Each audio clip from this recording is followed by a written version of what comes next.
Nagkaabot sa miaging semana sa laing hearing sa Kanduman, Barangay Hall, ang gireklamong mipatay sa iro ug ang tag-iya ni ini. Subling mipatawag og hearing ang Kanduman, Barangay Hall kun diin nagkaabot ang duha ka mga kampo. Giasoy ni Kapitan Dante Borbajo, subling nangayog pasaylo ang buwad vendor sa nahitabo.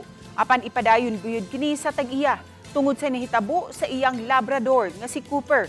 Nasayran nga karong adlaw mi-file na og kasong kalapasan sa Animal Welfare Act ang tag-iya tungod sa maong panghitabo. Dala niini ang mga affidavit gikan sa mga witnesses sa insidente. Kasi dito magudang complainant no nga pilot case bisan pa man sa pagpangayog pasaylo sa ang nakasala.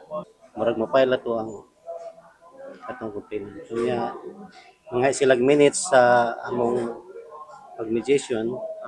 So, matay lang i-attach sa ilang case.